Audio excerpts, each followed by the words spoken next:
One of the most common questions our students ask us is how long does it take to prepare for the MMI? The short answer is that you need to prepare for as long as it takes to ensure your success, but it's difficult to know how long that will take. So in today's video, I'm going to address this question, and by the end of the video, you'll understand what the MMI is, the most effective way to prepare for the MMI, and the amount of time you should set aside to do so.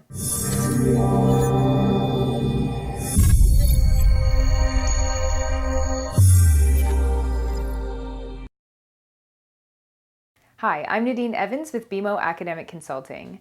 Before I get into the question, make sure you subscribe on whatever social media channel you're watching this from.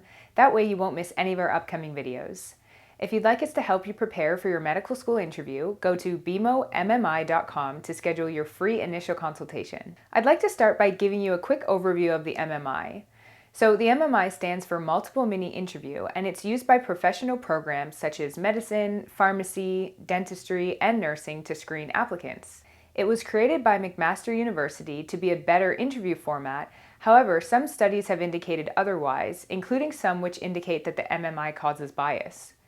So during the MMI, students rotate between 6 to 10 stations and will participate in short, timed 4 to 8 minute interviews. Once the time runs out and a buzzer sounds, interviewees have to move to another station. Each station will have a prompt placed outside of the interview room, which gives students 2 minutes to read it, gather their thoughts, and prepare their discussion or argument. Most schools also have a copy of the prompt inside the room for students to refer to, but not all schools do this. So if you're unsure, make sure you contact the school of your interview to find out so you know how best to prepare. Each station will contain an evaluator that could be a professor, a practicing professional, students, or any other individual. It's important to note that they do not necessarily have a background in your anticipated field of study. Evaluators may directly ask you questions, or they may simply observe how you interact with others. Even though students will be rotating between stations, evaluators often remain put. Now, this is important because this relates to how the MMI will be scored. Evaluators stay at their stations because they'll be assessing interviewees relative to all other interviewees that they see. They use a Likert scale from 1 to 10, with 1 being unsuitable and 10 considered outstanding. Contrary to popular belief, interviewees are not being judged on their specific knowledge of their profession. Instead, what you're being evaluated on is according to these 3 key components. The first one is communication skills, the second one is strength of the argument expressed, and thirdly, the applicant's suitability for the specific profession. For communication skills, evaluators will assess how well students can communicate their thoughts in general, as well as how they can communicate and interact with others during collaboration and acting stations. For these stations, students must be able to demonstrate their ability to listen and show empathy and compassion, all while working to solve a problem once all factors have been considered. Strength of the argument can be broken down into 3 subcategories. 1. Did the student identify the problem? 2. Did they consider it from multiple perspectives? And 3. Is their solution strong, fair, and does it account for any ethical, moral, and professional obligations? The final component judged, suitability for the profession, can be assessed through personal type questions, such as tell me about yourself and why do you want to be a doctor? These questions will help the evaluators pick out key personal qualities and find evidence to establish a student's true motivation and passion. Now, before I get into the length of time you should set aside to prepare, some students want to know if they need to prepare at all.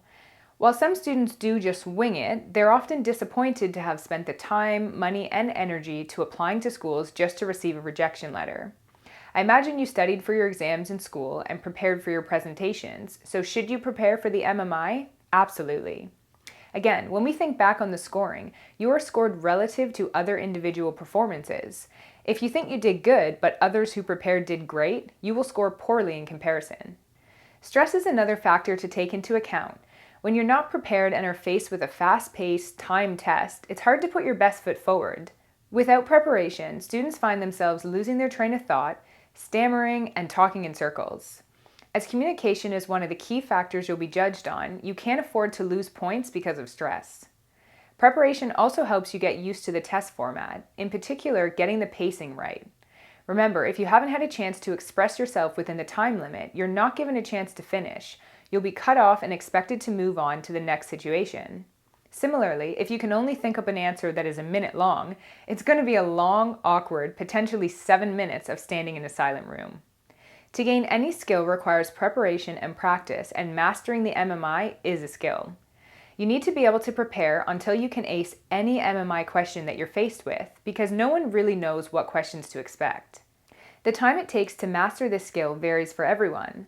Most of our successful students take anywhere between 8 to 10 weeks to prepare for the MMI, and on average, our students improve their score by 27% after this 8 to 10 weeks of practice. Some students will need more time than this, and some will need less.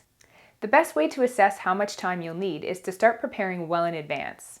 Start by participating in a realistic mock interview, which will allow you to gain expert feedback and see what your score reflects. If you ended up scoring very high, then great, but if not, you'll need to continue practicing until your score has improved significantly. Well, that concludes another one of our videos. Hopefully it was helpful, so please subscribe, like, and leave a comment if you have any questions. If you'd like us to help you prepare for the MMI, go to BeMo.blog to schedule your free initial consultation. Thanks for tuning in. See you next time.